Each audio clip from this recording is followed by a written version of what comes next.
कि कहाँ से हमने ये डाटा जो है वो किया है।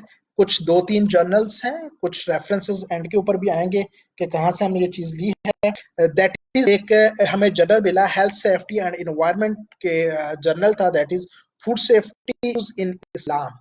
इसके ऊपर था, बांग्लादेश से हमारे बांग्लादेश एक रिसर्चर हैं, उन्होंने लिखा और इसके अंदर बड़ी अच्छी गाइडेंस थी। ये हम इंशाल्लाह कोशिश करें कि जो है वो भेज भी दें किस तरह। तो यहाँ से हमने कुछ डाटा फेच किया और दूसरा एक इम्पोर्टेंट हमें और ऑन फूड एंड टेक्नोलॉजी के ऊपर, इसके अंदर बड़ा रेलेवेंट जर्नल था फूड सेफ्टी का, शोरिंग तैयार फूड सेफ्टी पर्सपेक्टिव इन हलाल सेक्टर फ्रेमवर्क। ये पूरा आर्टिकल पब्लिकली अवेलेबल है, आप जाके खुद भी गूगल से इस आर्टिकल को डाउनलोड कर सकते हैं। और यहाँ पे इन पीपीटीज, इन आर्टिकल्स के स्क्रीनशॉट लेने का मकसद यही था कि हम पार्टिसिपेंट्स को डायरेक्ट एक लाइन दे सके, वहां से जाके इस आर्टिकल को आप पूरा पढ़ सकते हैं। हमने कुछ डाटा इसमें से लिया है, पाकिस्तान स्टैंडर्ड को भी हमने फॉलो किया और कुछ चीजें बेसिक फूड सेफ्टी की हमने ऐड की हैं। ये जो आर्टिकल के पाकिस्तान के इफानका पाकिस्तान से मुफ्ती सैयद फजलुर रहीम साहब हैं, उनके साथ टर्की यूनिवर्सिटी के डिपार्टमेंट ऑफ फूड इंजीनियरिंग के एक प्रोफेसर हैं। तो इन दोनों हजरात ने मिलके ये एक आर्टिकल, बड़ा एक कह लें कि जो एक वैल्यूएबल आर्टिकल जो है वो इन्होंने यहाँ पे लिखा है। ओके जी,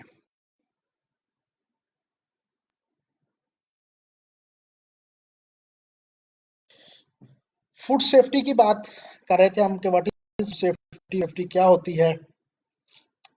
और एक जनरल बना है, ज्यादातर फूड प्रोफेशनल्स हैं हमारे पार्टिसिपेंट्स में, कि assurance that food will not cause harm, injury or ill to consumer, that is a typical definition, a process that is food safety, जिसमें सारे ही handling, preparation and storage of food होता है। that is a very simple in terms of food safety। लेकिन Islamic perspective में देखें, बहुत ज्यादा बात safe food, hygienic food and so on इसके ऊपर हो रही होती है, लेकिन बहुत ज्यादा जो है हमें इसके ऊपर फोकस करना चाहिए कि कुरान पाक में भी और हदीस से भी साबित होता है कि जो सफाई है वो निस्फ ईमान है। अलबत्ता यहाँ पे सफाई की डायरेक्शन जो है हमें या रेफरेंस कोई और बात यहाँ पे दी जाती है, लेकिन कुरान पाक में अल्लाह ने वाज़ेह इरशाद फरमाया है कि या अय्युहन्नासु कुलू मिम्मा फिल अर्द हलालन तय्यिबन। ये आयत हम हर बार अपनी ट्रेनिंग में लाजमी पढ़ते हैं कि ये कुरान पाक में अल्लाह ताला ने वाज़ेह लोगों को कहा है कि जो अर्ज के ऊपर है हलाल और पाक मीन तैयब वो चीज खाएं। फूड सेफ्टी इस्लामिक पर्सपेक्टिव, तो ये हमें इस चीज को बड़ा क्लीन एंड क्लियर अंदाज में अपने माइंड को क्लियर करना चाहिए कि इस चीज का हुक्म हमारा मजहब भी देता है और अल्लाह ताला भी कुरान पाक में इरशाद फरमाते हैं कि लोगों हलाल और पाक चीज खाओ। अच्छा, the food safety Islamic perspective, the underlying principle for the Muslim diet, food भी हलाल, हलाल में परमिसिबल, लॉफुल इजाजत है, और तय्यब पाक, wholesome, nutritious, safe and healthy. तो सेफ एंड हेल्दी फूड जो है वो कंज्यूम करने का अल्लाह ताला ने हुक्म दिया। दुनिया के आज पर स्टैंडर्ड्स हैं, आईएसओ है, even BRC, British retail consortium global standard आ गया, दुनिया के जीएफएसआई के स्टैंडर्ड्स हैं, मौजूद है। जितने भी फूड सेफ्टी के ऊपर स्टैंडर्ड्स हैं वो इस लफ्ज की तशरीह है। तो इस्लाम जिस तरह हम कहते हैं कि एक मुकम्मल ज़ाब्ता हयात है, तो हर पहलू के ऊपर इस्लाम ने रहनुमाई दी है, कुरान और हदीस की रोशनी में हमारे पास शामिल है। तो इंशाल्लाह अभी हम जो है आज आपके साथ यही डिस्कस करेंगे और इन्हीं चीज़ों को डिस्कस कर रहे होंगे कि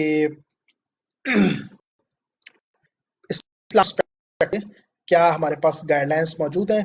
कुछ फूड सेफ्टी की बेसिक कॉन्सेप्ट्स जो हैं वो हम यहाँ पे डिस्कस करेंगे कि what are the basic concepts, कौन कौन से हैं, उनको हम थोड़ा सा डिस्कस करेंगे। Basic concepts of Islamic guidelines food safety. Islamic rules uphold the two basis, दो बेसिस होती हैं। नंबर वन इज कुरान, जो कुरान करीम में अल्लाह ताला इरशाद फरमाते हैं, and the other one is saying and actions of holy prophet सल्लल्लाहु अलैहि वसल्लम, सुन्ना और हदीस जो हमारे पास मौजूद है।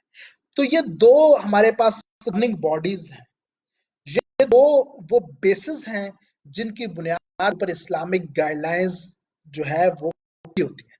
उसके बाद आगे मजीद चीजें आती हैं, सहाबा कराम एंड सो ऑन। तो हमें जो चीज कुरान पाक में अल्लाह ताला ने हुक्म किया, जो जो हदीस से शामिल है, तो हमारे लिए उसको करना जो है वो फर्ज फराइज में शामिल है। ये एक एक एक कुछ मैंने वर्ल्ड फूड सेफ्टी जो है, वर्ल्ड हेल्थ ऑर्गेनाइजेशन ने हर साल जो है 7 जून 2019 को world food safety day celebrate करते हैं पूरी दुनिया का, एक आल दिन बराए साफ खुराक। उन्होंने 5-6 पॉइंट्स लिखे हैं। उन्होंने कहा कि फूड सेफ्टी एवरीवन्स बिजनेस, कि फूड सेफ्टी सिर्फ एक फर्द की जिम्मेदारी नहीं है, बल्कि ये फार्मर्स की भी रिस्पॉन्सिबिलिटी है, ये बिजनेस ऑपरेटर्स की रिस्पॉन्सिबिलिटी है, ये रिटेलर्स की रिस्पॉन्सिबिलिटी है, ये कंज्यूमर्स की रिस्पॉन्सिबिलिटी। एक एक पढ़ते हैं। ग्रो इट सेफ, कि सबसे पहले तो agriculture and food producer to adopt good practices, मतलब सबसे पहले फार्मर्स की रिस्पॉन्सिबिलिटी है कि वो फूड को, एग्रो बेस्ड प्रोडक्ट को सेफली ग्रो करे, उसमें safe pesticide insecticide chemicals use करे। उसके बाद बिजनेस ऑपरेटर की जिम्मेदारी है keep it safe, business operator must make sure food is safe, processing, उसकी स्टोरेज, उसकी हैंडलिंग, उसकी जो जो के अंदर हम वैल्यू एडिशन करते हैं, तो ये फिर फूड इंडस्ट्रीज की रिस्पॉन्सिबिलिटी है कि वो सेफ तरीके से उसको करें और प्रोड्यूस करें। Then ensure it's safe. 4 चीजें यहाँ पे बताई गई हैं, या आई थिंक 5 या 4 things. Grow it safe, at least farmers की रिस्पॉन्सिबिलिटी है। दूसरे नंबर पे फूड इंडस्ट्रीज की रिस्पॉन्सिबिलिटी है। थर्ड नंबर पे इंश्योर इट्स सेफ, कि ये इंश्योर करना ये सेफ है, ये गवर्नमेंट बॉडीज की जिम्मेदारी है, ये गवर्नमेंट की फूड अथॉरिटीज की जिम्मेदारी है कि वो ऐसे जो है इम्प्लीमेंटेबल और अडॉप्टेबल जो है वो laws and rules and regulations है कि वो सब कम्युनिटी को, पब्लिक को, सोसाइटी को safe, wholesome, nutritious and halal food बने। ये पाकिस्तान की फूड अथॉरिटीज की जिम्मेदारी है। पाकिस्तान की हलाल अथॉरिटी अल्हम्दुलिल्लाह अब एस्टेब्लिश हो गई है और वो इब्तदाई मरहल में दाखिल हो चुके हैं। उनकी मेरा ख्याल जो है ह्यूमन रिसोर्स की हायरिंग चल रही है या हो चुकी है, और वो भी इंशाल्लाह दिनों में फंक्शनल हो जाएगी।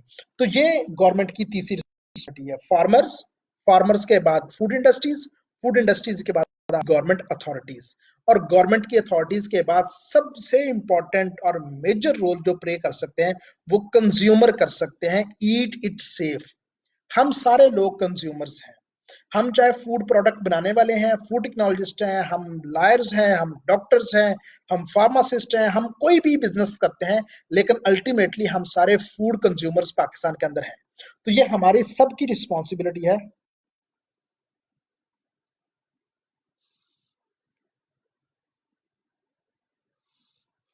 Everyone has to right a healthy nutritious food.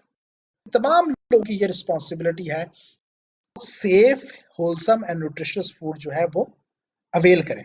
चूंकि ये वर्ल्ड हेल्थ ऑर्गेनाइजेशन है, वर्ल्ड फूड सेफ्टी डे के ऊपर बनाया है, इससे अंदाजा लगाया जाता है कि फूड सेफ्टी कितनी इंपॉर्टेंट है।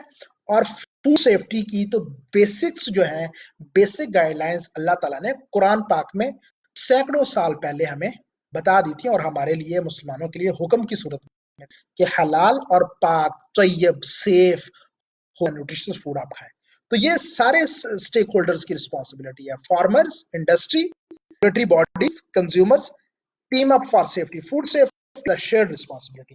तो तमाम स्टेक होल्डर सप्लाई चेन में, इस पूरे सप्लाई चेन के अंदर जितने भी पार्टनर्स हैं, ग्रोअर्स हैं, उसके बाद उनके आपके उसका ट्रांसपोर्ट होती है, ट्रांसपोर्टेशन चैनल्स, देन इंडस्ट्री तक जाता है, इंडस्ट्री, इंडस्ट्री की प्रोसेसिंग, इंडस्ट्री के आगे फिर delivery process, supply chain start होता है, देन रिटेल के ऊपर, कंज्यूमर लेवल के ऊपर।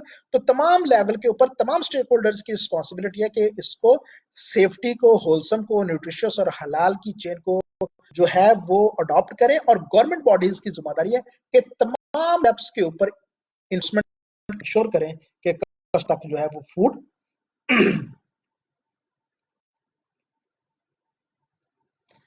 इजीली सेफ पहुंच रही है। ओके जी। अब कुछ हम यहाँ पे बात करते हैं basic concepts of Islamic guidelines governing food safety, उसके ऊपर हम बात करते हैं। ये आपको काफी सारी चीजें हमारे ने यहाँ पे दिखाई हुई हैं कि clean and wholesome food,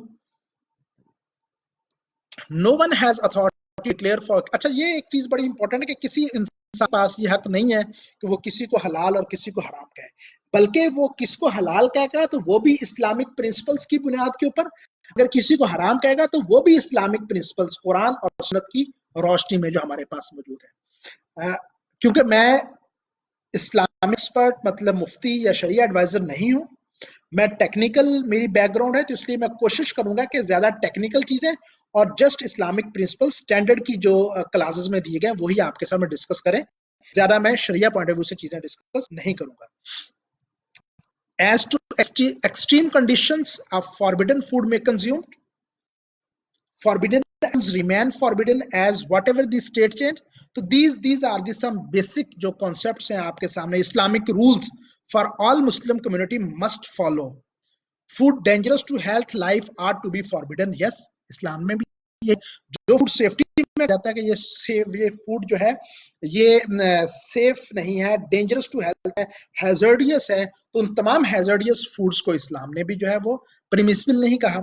alcohol और some like this optimum consider to be forbidden. तो ये सारे एक बेसिक गाइडलाइंस हैं जो किसान के स्टैंडर्ड PS 3733 में क्लियरली और बड़ी डिटेल्स में डिस्क्राइब की गई है। मैंने आपको पिछली प्रेजेंटेशन में बताया था हलाल सर्टिफिकेशन प्रोसेस इन पाकिस्तान में कि वो जो आपको कहाँ से मिलेंगे, वो फॉर एग्जांपल वो हमारा स्टैंडर्ड जो है कहाँ से आप वहां से ले सकते हैं।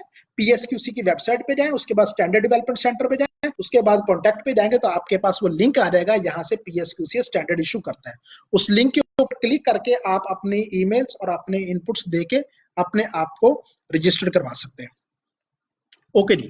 देन ये एक इंपॉर्टेंट स्लाइड है, हम इसको जरा डिस्कस करते हैं कि issues in non Muslim countries as the advancement of food technology in era of concerning halal food are relatively difficult to adhere to non-Muslim countries, the abundance of pork and non-zabiha meats, that is from animals that are not slaughtered by the prescribed method. Pork तो बिल्कुल clear लिखा गया है कि वो हराम है, और नॉन जबीहा मीट का मतलब यह है कि ऐसा मीट जो ऐसा जानवर जो इस्लामिक प्रिंसिपल्स के मुताबिक उसकी स्लैटरिंग ना की गई हो। At restaurants present are other enormous problem to overcome. तो ये रेस्टोरेंट्स के अंदर बहुत सारी चीजें इस तरह की मौजूद होती हैं, खासतौर पे नॉन मुस्लिम कंट्रीज के अंदर तो ये बहुत ज्यादा इश्यूज आते हैं। इसीलिए नॉन मुस्लिम कंट्रीज के अंदर बहुत ज्यादा इश्यूज आते हैं तो आइडेंटिफाई करना मुश्किल हो जाता है कंज्यूमर जो एडिबल और नॉन एडिबल प्रोडक्ट्स होती हैं कि ये हलाल है भी या नहीं। तो इसलिए पूरा हलाल सर्टिफिकेशन की हिस्ट्री स्टार्ट हुई और ये एवोल्यूशन का प्रोसेस चलता गया। तो कम एक कुछ बॉडीज हों कि जो उनको सर्टिफिकेशन मार्क दें, खासतौर पे नॉन मुस्लिम जो कम्युनिटीज हैं उनके अंदर जो मुस्लिम कम्युनिटी है, ताकि वो सेफ सिक्योर और हलाल फूड जो है वो खा सके, जो कि जिस तरह हुक्म दिया है, तो वहां पे फिर हलाल सर्टिफिकेशंस को ज्यादा इंपॉर्टेंस भी मिलती है और हलाल सर्टिफिकेशन मुसलमान जो है उसके ऊपर एतमाद भी करते हैं, जहां पे हलाल सर्टिफिकेशन की स्टैम्प लोगो लगा होता है। इसलिए हलाल सर्टिफिकेशन करने वाले इदारों के ऊपर बहुत बड़ी रिस्पॉन्सिबिलिटी है कि वो फेयर तरीके से, क्लीन एंड क्लियर तरीके से स्टैंडर्ड को फॉलो करते हुए, इस्लामिक गाइडलाइंस करते हुए, बड़ा ट्रू स्पिरिट के अंदर इस मकसद को और इस बिजनेस को लेकर, क्योंकि ये डायरेक्ट आपने अल्लाह ताला को जवाब है जब आप हलाल सर्टिफिकेशन कर रहे हैं इस प्रिंसिपल। तो ये इंसान को, और खास तौर पे मेरी रिक्वेस्ट है हमारे जो प्रोफेशनल हजरात हैं, जो फूड टेक्नोलॉजिस्ट हैं, कि आप लोगों की बहुत इंपॉर्टेंट रिस्पॉन्सिबिलिटी इसमें आती है, क्योंकि आप लोग टेक्निकल लोग हैं। जितनी वैल्यू एडेड प्रोडक्ट्स होती हैं, उन प्रोडक्ट्स के रॉ मटेरियल्स को स्टडी करना, उनके सोर्स, उनकी सारी की सारी हिस्ट्री, चेंज ऑफ स्टेट, आप लोगों ने रिकमेंडेशंस देनी होती हैं फिर शरिया एडवाइजर, ताकि शरिया एडवाइजर उन सारी रिकमेंडेशंस के ऊपर इस्लामिक गाइडलाइंस की रोशनी में जो है वो डिसीजन कर सके। ओके जी। आगे चलते हैं जी। Millions of Muslims for the quest of work are travelling and settle to non Muslim country. बहुत सारे दुनिया में मुसलमान ऐसे आबाद हैं कि जो काम के सिलसिले में या अपने बिजनेस के सिलसिले में नॉन मुस्लिम कंट्रीज के अंदर मौजूद होते हैं। उनमें से कुछ Muslim countries importing raw and semi processed products, जिस तरह पाकिस्तान में बहुत से रॉ प्रोसेस, इवन बहुत से बड़े बड़े मॉल्स के अंदर आपकी प्रोसेस्ड प्रोडक्ट ऐसी आती हैं कि जो नॉन मुस्लिम कंट्रीज से आती हैं। इस तरह एडवांसमेंट बहुत ज्यादा हुई है लास्ट सेंचुरी के अंदर, और लास्ट सम इयर्स के अंदर बहुत सारी ऑटोमेशन के ऊपर एडवांसमेंट हुई है। टेक्नोलॉजी इन फूड सेक्टर जो इनोवेशंस हुई हैं, और उसमें बहुत सारे new prohibited items emerge, religious issues according to food ethics and फिका। तो बहुत सारी पाउडर्ड फार्म में, एडिटिव्स की फार्म में, कलर्स की फार्म में, प्रिजर्वेटिव्स एंड स्टेबलाइजर्स की फार्म में बहुत सारी चीजें आई हैं जिनके सोर्स जो हैं वो कहीं पे पोर्क के डेरिवेटिव्स इस्तेमाल किए जाते हैं, कहीं पे हेयर्स इस्तेमाल हो रहे होते हैं, कहीं पे ह्यूमन डेरिवेटिव्स इस्तेमाल किए जाते हैं, कि वो जो एक्वायर्ड प्रोडक्ट है उस पाउडर्ड फार्म रॉ मटेरियल की वो की जाए। तो ये इश्यूज आए हैं। इसलिए मुस्लिम कंट्रीज में हलाल सर्टिफिकेशन जो है वो भी बतदरीज उसी तरह बढ़ रही है जिस तरह नॉन मुस्लिम कंट्री बढ़ रही है, क्योंकि ग्लोबल बिजनेस नेटवर्क बनता जा रहा है। इसलिए difficulty for Muslim consumers in selection for food free from forbidden items. इसी तरह डिफिकल्टी हो रही थी इंपोर्ट करना मीट एंड अदर प्रोडक्ट्स। जिस तरह आप देखें कि यूएई अभी भी बहुत सारा जो मीट है वो नॉन मुस्लिम कंट्री से इंपोर्ट करता है, लेकिन उन्होंने अपने स्ट्रिंजेंट लॉज जो है वो लॉज बना दिए हैं। इसी तरह standards for traders and exporters variable, और if there declaration fails to verify presently available lab method then it is difficult to import. तो अभी तो बहुत सारी एयरलाइन पर भी, some airlines put a slip in meal tray for identification of no pork meat, but this is not the proper declaration that the food is totally pure as because of other ingredients. Yes, बहुत सारी airlines के ऊपर, क्योंकि मुस्लिम traveller दुनिया में बहुत ज्यादा है, तो मुस्लिम ट्रैवलर की जो डिमांड होती है वो दैट इज हलाल फूड। तो इसके ऊपर बहुत सारा देखें, हमें खासतौर पे हमारे बहुत सारे ऑडियंस में देखना भी हमें ज्वाइन कर रहे हैं, खासतौर पे जो हमारे ऑडिटर्स हजरात हमें अभी लाइव देख रहे हैं, उनको अंदाजा है कि ऐसी बहुत सारी वर्ल्ड वाइड एयरलाइंस है कि जो उन्होंने हलाल एंड नॉन हलाल फूड मिक्स हो रहा था। अब फिर वहां पे एक क्वेश्चन आता है कि दोनों ही एक जगह स्टोर है, एक ही जगह प्रोसेस हो रहे हैं, तो वहां पे सर्टिफिकेशन का मामला जो है वो जरूरी हो जाता है ऐसी चीजों के लिए। ये इस्लामिक फूड एथिक्स कुछ यहाँ पे हम डिस्कस करेंगे। ये हमने जो डाटा मैंने आपको पहले 2 स्लाइड्स मैंने आपको दी थी कि एक बांग्लादेश के रिसर्च के ऊपर काम किया हुआ है, और एक टर्किश यूनिवर्सिटी के प्रोफेसर और पाकिस्तान के मुफ्ती साहब ने इसके ऊपर डिस्कशन की हुई है। Emphasis food that is whole and halal food aims to provide the common and good interest of human kind. ये एक बेसिक है। Islamic scholars, food scientists and experts working on theoretical and practical framework to solve contemporary food safety issues.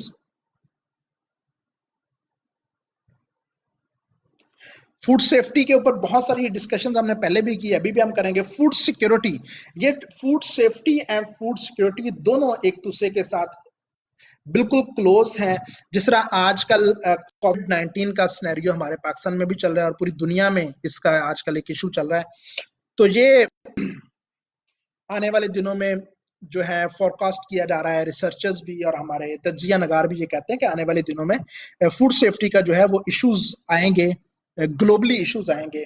इस तरह food sustainability, आपके food business की sustainability, latest standards की implementation business, ताकि वो इंटरनेशनल लोकल मार्केट में जो इनोवेशंस हैं, जो लेटेस्ट ट्रेंड्स हैं, इमर्जिंग टेक्नोलॉजीज हैं, उन टेक्नोलॉजीज को प्रैक्टिकली अडॉप्ट करें।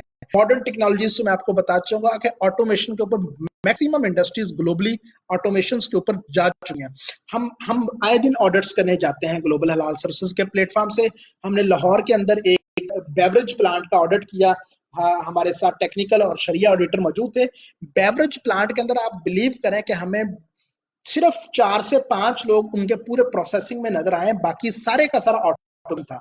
रॉ मटेरियल प्रोसेसिंग, देन आगे heating and so on, even उनकी फिर उसके बाद पैकिंग के बाद primary secondary packaging, then tertiary packaging तक रिपोर्ट। लाहौर के अंदर एक प्लांट है, तो ये ऑटोमेशन के ऊपर पाकिस्तान में ये एक एग्जांपल्स है।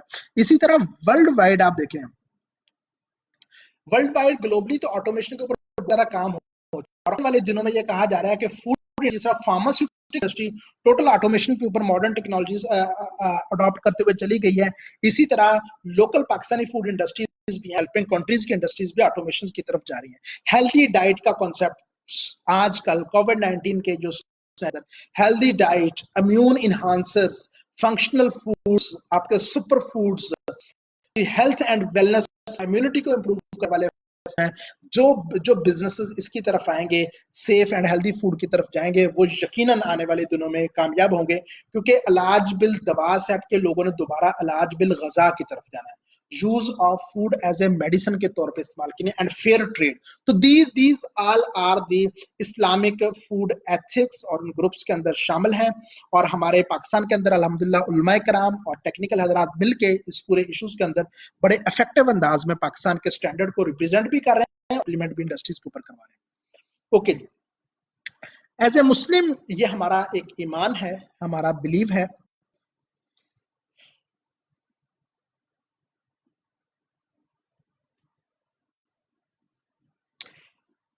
Islam allows only good things and it forbids only bad things. या अय्युहल्लज़ीना आमनू कुलू मिन तय्यिबाति मा रज़क़नाकुम वश्कुरिल्लाहि इन कुंतुम इय्याहु तअबुदून। ऐ ईमान वालो, पाकीज़ा चीजें हमने दे रखी हैं, उन्हें खाओ पियो और अल्लाह ताला का शुक्र अदा करो। ये अल्लाह ताला ने कुरान पाक में ईमान वालों के लिए बात की कि जो चीजें रूए अर्ज के ऊपर कीजा अल्लाह ताला ने हमने तुम्हें दे रखी, उन्हें खाओ पियो और अल्लाह ताला का शुक्र अदा करो। ये हमें एक कमेंट आ रहा है साहब रशीद साहब का। बिल्कुल साहब भाई आप ठीक कह रहे हैं, बहुत सारे ऐसे भी हैं जो बहुत सारा काम करते हैं और वर्ल्ड वाइड ऐसी चीजें भी अवेलेबल हैं, लेकिन के अंदर भी पाकिस्तान के अंदर अल्हम्दुलिल्लाह बड़े अच्छे इदारे मौजूद हैं जो काम कर रहे हैं। PSQCA के प्लेटफॉर्म्स के ऊपर हमारी सर्टिफिकेशन बॉडीज भी मौजूद हैं और मार्केट में हम रोज ही सर्टिफिकेशन करने जा रहे होते हैं, तो हमें हर तरह के जो है वो आप समझें कि वो सर्टिफायर्स मिलते हैं, बॉडीज मिलती हैं। इसलिए मैं आपकी बात से जुज़वी तौर पे इत्तेफाक करता हूँ कि लूज सर्टिफिकेशंस बहुत ज्यादा मौजूद हैं ग्लोबली भी और पाकिस्तान के अंदर भी। इसलिए कोई क्लियर लॉ इस हवाले से नहीं मौजूद। अभी अल्हम्दुलिल्लाह पाकिस्तान हलाल अथॉरिटी बन गई है। पाकिस्तान की फूड अथॉरिटीज ने ये क्लेम भी करना शुरू कर दिया है कि हम उन्हीं CBE सर्टिफिकेट जो है वो तस्लीम करेंगे जो पाकिस्तान नेशनल एक्रेडिटेशन काउंसिल से अप्रूव होंगी। तो ये आपका क्योंकि डायरेक्ट क्वेश्चंस आ गया था तो मैंने आपका फौरन ही जवाब दे दिया। मुफ्ती मुआज अशरफ साहब भी हमें उन्होंने किया हुआ है और मुफ्ती मिसबाहुल्लाह साबर साहब हमें लाइव इसमें मौजूद हैं। मैं दोनों उलमा कराम का शुक्रिया अदा करता हूँ और भी जो हम अहबाब हैं, और मैं दोनों ही उलमा कराम से कहूँगा कि अगर कोई पॉइंट ऑफ व्यू से यहाँ पे क्वेश्चंस आ रहा है हमारे कमेंट्स में, तो आप लोग लाजमी, या कोई भी हमारे उलमा कराम यहाँ पे लाइव मौजूद हैं, तो आप लोग लाजमी हमारे पार्टिसिपेंट्स को डायरेक्ट मतलब आप रिप्लाई सकते हैं, क्योंकि आप लोग ज्यादा अथेंटिक अंदाज में बता सकते हैं। ओके जी। Islam recommends safe, good, wholesome, hygienic, clean and delicious food. Yes, मुझे याद है कि मैं उनका जिक्र करूंगा मौलाना आरफ अली शाह साहब का। सनहा पाकिस्तान के वो सर्टिफिकेशन मैनेजर हैं। उन्होंने एक पूरी इसके ऊपर एक गाइड्लाइंस, एक बुक लिखी है, food safety in the light of Islam, in the light of sharia. बड़ी डिटेल्स में उन्होंने इन सारी चीजों को डिस्कस किया और ये आयत तो हम बार बार हर तकरीबन हम सर्टिफिकेशंस साहब को बोल रहे हैं, लीडर कौन इंस्टीट्यूट का, साहब रशीद साहब। पिनैक की वेबसाइट पर आप जाएंगे तो उसमें कैटेगराइज वाइज ABCDEF जो है वो सारी CBs नंबरिंग वाइज दी हुई है।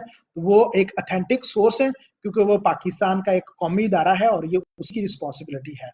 पाकिस्तान के अंदर वैसे जो पनियर्स हैं सबसे ज्यादा जो अभी तक जो ज्यादा ओल्ड और एक प्रैक्टिस कर रहे हैं, दैट इज सनहा पाकिस्तान है और इफानका पाकिस्तान है, Islamic food and nutrition council of America and south African national हलाल अथॉरिटी पाकिस्तान। ओके, ये मैंने वो स्लाइड यहाँ पे कॉपी की है डायरेक्ट मौलाना आरफ अली शाह साहब की, इसलिए मैंने आपको स्टार्ट से पहले ही बता दिया था कि जो चीज हमने जहां से ली है वो हम यहाँ पे एडमिट करते हैं। पहली चीज हमने मौलाना सैयद फजले रहीम साहब से, और ये मौलाना आरफ अली शाह साहब ने लिखी थी। हलाल फाउंडेशन का एक ये डॉक्यूमेंट है, क्वालिटी कंट्रोल और फूड सेफ्टी पर अमल ना करने वाले की सजा। अच्छा, ये चीजें ये इस्लामिक पर्सपेक्टिव से, इस्लामिक गाइडलाइंस के हिसाब से देखें कि के हमारे पास रेफरेंस मौजूद है, कुरान पाक के रेफरेंस यहाँ पे हमारे पास मौजूद। तो हमें सिर्फ ये समझना चाहिए कि ये चीजें आज हमें नई टर्मिनोलॉजीज बता के समझाई जाती हैं कि ये स्टैंडर्ड है, ये गाइडलाइंस है, ये कानून है, ये लेजिस्लेशन है, ये रेगुलेशंस है। तो बहसियत मुसलमान हमें इस बात पे फख्र होना चाहिए कि अल्लाह ताला ने कुरान पाक में और अहादीस में हमें ये चीजें सैकड़ों साल पहले हमारे दरमियान मौजूद हैं, सिर्फ गौर फिक्र करने की जरूरत है। जो लोग क्वालिटी कंट्रोल और फूड सेफ्टी पर अमल नहीं करते और इनके इस अमल की वजह से दूसरों को जरर का अंदेशा हो, इनके लिए इस्लाम में ताजीर है, मसले इन पर बैन लगाना, बतौर सजा इनका माल जब्त करना। नीचे उन्होंने रेफरेंस भी यहाँ पे दिया हुआ है। सेम एडल्ट्रेशन की बात होती है, फूड एडल्ट्रेशन की, मिलावट वाली एशिया का बेजायज नहीं। इसके नीचे वो देखिए उन्होंने बाकायदा कोट किया हुआ है, दैट इज हजरत उमर रज़ी अल्लाह ने बतौर सजा इस आदमी का सारा दूध गिरा दिया था जो दूध में पानी मिलाया था। इस तरह हाकम को भी ये इख्तियार है, इस तरह की मिलावट शुदा चीजों को मार्केट से जाया कर दें या गरीबों में तकसीम कर दें। तो ये फूड एडल्ट्रेशन के ऊपर सेम गाइडलाइंस इस्लाम पर्सपेक्टिव से, जो आज एक नई टर्मिनोलॉजी बता के बताई जाती है कि food adulteration, mis labelling, mis branding, even TACCP and VACCP आ गया, food defence and food fraud, bioterrorism की बात हो रही है। तो these all terminologies detailed described in Quran पाक, अल्हम्दुलिल्लाह। तो हम उसको पढ़ने की, समझने की जरूरत है। सारी चीजें हमारे पास एज ए रेफरेंस मौजूद है। As a food scientist, as a food professional, as a halal industry professionals, हमें इसमें प्राउड होना चाहिए कि हमें जो गाइडलाइंस लेनी है वो हमें कुरान और सुन्नत से गाइडलाइंस मिल जाएगी। Okay, that is the food sector के अंदर एश्योरिंग तैयब in food sector, from farm to fork का कॉन्सेप्ट हम पढ़ते हैं। सब चेन के सारे जो प्रोसीजर्स हैं, प्रोसेस स्टेप्स हैं, उनका हम फॉलो करते हैं। पीछे भी वो गाइडलाइंस पढ़ी, डब्ल्यूएचओ की गाइडलाइंस पढ़ी हैं कि फार्मर से लेके आपके फार्मर, फार्मर के लेवल के बाद उसके ट्रांसलेशन, देन इंडस्ट्री, इंडस्ट्री के बाद आपकी रिटेलर, रिटेलर के बाद कंज्यूमर, इन तमाम स्टेप्स के ऊपर जो है वो गवर्नमेंट फूड अथॉरिटीज का चेक होना चाहिए। हासिफ फाही भाई ने कहा मिलावट शुदा चीजें गरीब नहीं, ऐसी चीजें जिनसे हेल्थ हैजर्ड ना हो, अगर जिससे किसी की सेहत पे नुकसान हो, तो वहां पे वो क्लियर लिखा हुआ है कि उन चीजों को जाया कर दें। ये क्लियर वो उसके अंदर रेफरेंस के अंदर मौजूद था। और ये जो है आपको डॉक्यूमेंट है, वो मैंने मौलाना आरफ अली शाह साहब की लाइव जो उनकी ट्रेनिंग थी उसमें से कॉपी करके यहाँ पे लगाया है। So this is the chain पूरी ensuring hygienic operational environment, food handlers personal safety. Yes, यहाँ पे फूड सेफ्टी की बात करता है, वहीं पे इंसानों की भी और जानवरों की भी। इवन कुरान पाक में तो जानवरों की खुराक के बारे में, जानवरों की हिल्लत और हुर्मत के बारे में, और यहां तक ये बताया गया जानवर को जब आपने जिबा करना है तो उसको तकलीफ ना हो, इसलिए तेज छुरी इस्तेमाल करनी है। एक जानवर को जिबा करना है तो उसके सामने दूसरे जानवर को नहीं रखना जिसके साथ जिबा किया गया हो, उसको जरर ना पहुंचे, उसको ट्रांसपोर्ट में जरर ना पहुंचे। इस हद तक जो है वो उसमें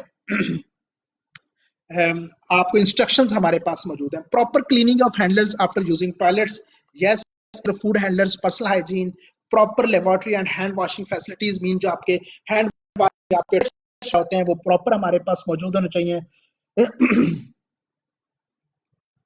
Ensuring proper and clean work clothing, keep close all vessels containing any substance and ensure product packaging. Product packaging के ऊपर मैं थोड़ी सी बात करूंगा।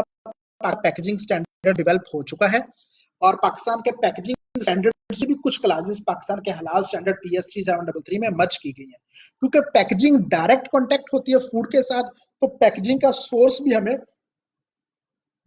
ट्रेसेबल होना बड़ा जरूरी है कि वो उनका क्या उसके उस पैकेजिंग मटेरियल का क्या सोर्स है, किन मटेरियल से मिलके बना है, कौन सा प्रोसेस किया गया है, कौन से केमिकल्स और उन केमिकल्स के क्या सोर्स है। तो ये पूरा एक हलाल सर्टिफिकेशन का मैकेनिज्म है जिसको हम फॉलो करते हैं।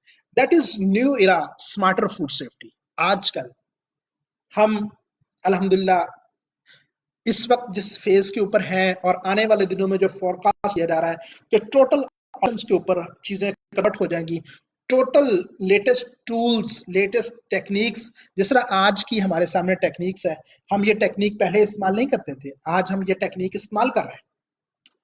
हमने कभी भी ग्लोबल के प्लेटफॉर्म से या जहां पे मैं रिसोर्स पर्सन आज मौजूद हूं, तो मैंने कभी भी ऑनलाइन इस तरह की ट्रेनिंग नहीं करवाई। लेकिन हालात आए, हमने टेक्नोलॉजी का इस्तेमाल किया, तो जो लोग लेटेस्ट टेक्नोलॉजीज के ऊपर जाते हैं, अडॉप्ट करते हैं, आगे निकल जाते हैं, वक्त के साथ साथ आपको अपडेट करना चाहिए। Smarter food safety is about more than technology, it's about leadership and creativity. Yes, this is about the leadership. अब आपको मैनेज करना है सिस्टम को, इनोवेटिव अंदाज में, इनोवेशन के अंदाज में ले चलना है। अभी आज ही हम एक फोरम के ऊपर बैठे थे, that is innovate, integrate and inspire innovations, collaborations for healthy nations. It's about even simpler, more effective and even modern approach and process. Smarter food safety is led. FSMA एक फूड सेफ्टी मॉडर्नाइजेशन एक्ट है, उसके अंदर सारी चीजें आजकल नए rules and regulations, laws इन चीजों के ऊपर आ रहे हैं। जिस तरह ये पिक्चर के अंदर बड़ी जबरदस्त ब्लूप्रिंट की बात हो रही है, स्मार्टर फूड स्ट्रेटजीज को आपको अडॉप्ट करना चाहिए, अपग्रेड अपने सिस्टम्स को अपग्रेड आपको करना होगा। Traceability in supply chains, traceability की टेक्निक्स हैं, ट्रेसिबिलिटी के प्रिंसिपल्स हैं, सेंसरी इवैल्यूएशंस के ऊपर बात हो रही है, food sensory evaluations, principles and techniques, progress future journey, new tools कौन कौन से अडॉप्ट होने चाहिए। जिस तरह माइट बी पॉसिबल के जितनी इनोवेशंस आजकल आ रही हैं कि हमें फूड इंडस्ट्री, मैंने बात की कि लाहौर के अंदर हमने और कराची में भी इस तरह के प्लांट्स हैं कि टोटल ऑटोमेशन में फार्मा इंडस्ट्री आ जा चुकी है, आपकी मेडिसिन की इंडस्ट्री ऑलरेडी ऑटोमेशन पर जा चुकी है, आपकी food and pharma and health care industries total automation की तरफ जा। तो ये सारी इंडस्ट्री जब ऑटोमेशन की तरफ चली जाएंगी तो हमें न्यू ट्रेंड्स अडॉप्ट करने होंगे, स्मार्टर वे से अपने चीजों को करना होगा। इवन आपकी रेगुलेटरी और इन्फोर्समेंट एजेंसीज हैं, उनको भी अपने अपने सिस्टम को स्मार्टर कर, बजाय इसके कि जो 400-500 किलोमीटर तक वो जाते हैं देन जाके इंस्पेक्शन, तो उनको भी वक्त के साथ साथ अपने आप को latest technologies and tool adopt करना पड़ेगा। हम अडॉप्ट करेंगे तो हम जो है वो डेवलप्ड वर्ल्ड के बराबर चल सकते हैं, नहीं तो हम पीछे रह जाएंगे। What is the वही बेस्ड प्लान है फूड सेफ्टी मॉडर्नाइजेशन एक्ट का, that is pro advanced outbreak response, adopting new business, new technologies, new food safety culture को प्रमोट करते हैं, smarter tools and approach for prevention. Proactive approach है उनकी, reactive approach नहीं है, चीजों को प्रोएक्टिवली प्री रिक्विजिट तमाम चीजों के कंप्लीट कर वो लेके चल रहे होते हैं। No new retail food safety modernisation, retail business बहुत ज्यादा बढ़ गया आजकल, आपको अंदाजा है, तो रिटेल के ऊपर इश्यूज भी ज्यादा बढ़ गए। तो रिटेल क्या करता है कि वहां पे सारे फ्रेश सारी चीजें वहां मौजूद होती हैं।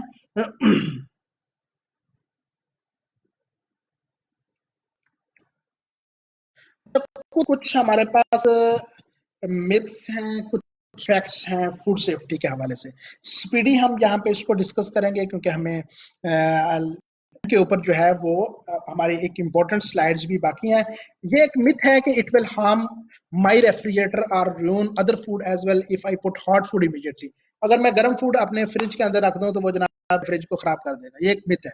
बल्कि फैक्ट क्या है कि hot food will not harm your refrigerator और neither ruin your other food. Actually, sooner you refrigerate food, the safer you and your food will be. This is basically fact instead of myth. उसके बाद क्या है कि I will safely thaw my food kitchen counter at room temperature.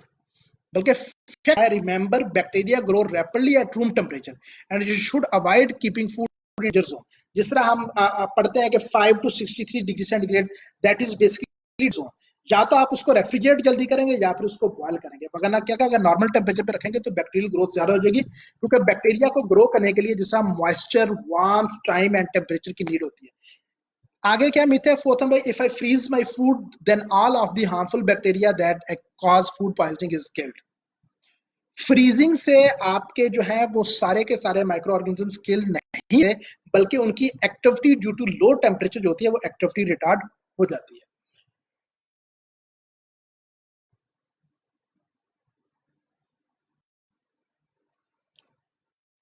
Plastic or glass cutting boards don't hold harmful bacteria as the wooden cutting boards do.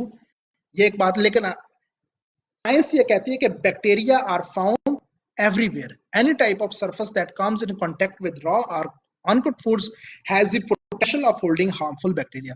Regardless of the material, the board should be washed and sanitized after use. तो bacteria are found everywhere, तो ये एक myth हमारे पास आती है। Safe food के 7S जहां पे हम आपके सामने रखते हैं, दैट इज सिलेक्टिंग, कि आप परचेज रॉ मटेरियल। आपकी ये रिस्पॉन्सिबिलिटी है कि जब आप कोई भी चीज परचेज करें या इंडस्ट्री को भी परचेज करें, रॉ मटेरियल परचेज करें, तो ये इंडस्ट्री की रिस्पॉन्सिबिलिटी है सिलेक्शन में a quality, safe, healthy, nutritious and halal food. के बाद उसके सोर्स को भी लाजमी करें, उसके रॉ मटेरियल्स, उसके इंग्रेडिएंट्स एनिमल सोर्स है या सोर्स है। अगर एनिमल है तो रिस्क फैक्टर ज्यादा है, अगर प्लांट सोर्स है तो रिस्क फैक्टर कम है। सैनिटाइज करें, अगर आप टैबलेट्स अगर आप फ्रूट्स एंड वेजिटेबल्स लेके आ रहे हैं, उनके ऊपर पेस्टिसाइड्स, इंसेक्टिसाइड्स होते हैं, तो उनको सैनिटाइज टैबलेट्स लाजमी करें। Separating raw, cooked, semi cooked, ready to eat, raw foods to be cooked, इन तमाम को आप सेपरेट उनकी नेचर के वाइज के वो किस नेचर के हैं, डेयरी बेस्ड है, प्लांट बेस्ड है, एनिमल बेस्ड है, सेपरेट करें। सर्वी के वक्त आप उनके बाकायदा ख्याल रखें कि टाइम एंड टेम्परेचर, स्टोर उनको इंटेंडेड उनका टेम्परेचर अडॉप्ट होना चाहिए। अगर वो रेफ्रिजरेट नेचर का है तो उसको रेफ्रिजरेट करें, फ्रीजिंग करें, या फिर हॉट होल्डिंग पे रखना है। Sharing, these are the safe food जो हम इसमें डिस्कस करते हैं। ये एक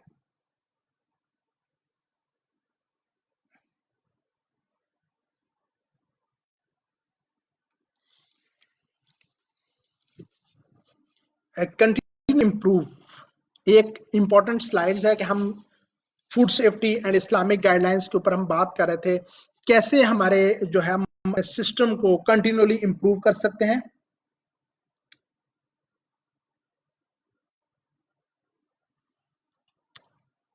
प्रोवाइड कॉन्सिक्वेंसेस, कि अगर एक फर्द अच्छा काम करता है तो रिवार्ड्स, प्रेज होना चाहिए, और अगर ट्रू स्पिरिट में अपनी ड्यूटी फुलफिल नहीं करता, और यही इस्लामिक गाइडलाइंस है, तो उनके वार्निंग्स होनी चाहिए, सैंक्शंस होना चाहिए। तो ये सारी चीजें हैं। कुछ क्वेश्चंस मेरे पास आ रहे हैं। जैसे ही मैं इंशाल्लाह ये मेरी स्लाइड जो है वो एंड होती हैं, तो मैं वो सारे क्वेश्चंस एक एक करके करूंगा। हमारी टीम भी यहाँ पे मौजूद है, वो सारे क्वेश्चंस मुझे वर्ड फॉर्मेट में भेज भी देगी, और वो सारे क्वेश्चंस इंशाल्लाह एक एक करके अटेंड करेंगे, और जो क्वेश्चंस रह जाएंगे वो दोबारा हम उसके रिप्लाई लाजमी ग्रुप में दे देंगे। उसके बाद लीड एंड सेट स्टैंडर्ड्स, कि आपको प्रैक्टिकली खुद डिमॉन्स्ट्रेशन करनी पड़ती है। अगर आप टीम लीडर हैं, अगर आप फूड सेफ्टी लीडर्स हैं, तो दिस इज योर रिस्पॉन्सिबिलिटी कि आप गाइड करें अपने स्टाफ को। एग्जाम्पल्स, लेड बाय एग्जाम्पल्स दें, केस स्टडीज की बुनियाद के ऊपर उनको एक डेमो करके दिखाएं, ताकि एक मोटिवेशन हो। गोल्स एंड ऑब्जेक्टिव के ऊपर असेस एंड मॉनिटर, बाकायदा जो आपने प्रिंसिपल्स, प्रैक्टिसेस, गाइडलाइंस, जो आपने चेक्स हैं, उनको आप बाकायदा इंस्पेक्शंस उनकी करें। ऑडिट्स में हमने पिछली मत में पढ़ा था, उसमें ऑडिट्स फर्स्ट पार्टी भी है, सेकंड पार्टी भी है, थर्ड पार्टी भी है, इंटरनली भी हम कर रहे होते हैं। जनरल ऑब्जर्वेशंस, अप्रेजल्स, तो ये सारी चीजें आपके पूरे सिस्टम को, फूड सेफ्टी सिस्टम को बेहतर करने में आप एक किरदार अदा करती हैं। क्योंकि फूड सेफ्टी के अंदर आपके बहुत सारे फूड हैंडलर्स, तमाम जो हमारे सेक्शंस के लोग मौजूद होते हैं, तो हमारे फूड सेफ्टी लीडर्स को, हमारे फूड प्रोफेशनल्स को, पूरी टीम को साथ लेके चलना होता है, मॉनिटर करना है, ऑब्जर्व भी करना है, खुद कहीं जाके प्रैक्टिकल डिमॉन्स्ट्रेशन देके, गाइडलाइन समझा के, उर्दू में लिख के, इंग्लिश में डिमॉन्स्ट्रेशन है, या फिर विजुअल लगा के, तो तमाम चैनल्स, तमाम मीडियम्स आप यूज करें, ताकि लोगों को एक ट्रू स्पिरिट में वो नॉलेज हो। और खास तौर पे जब आप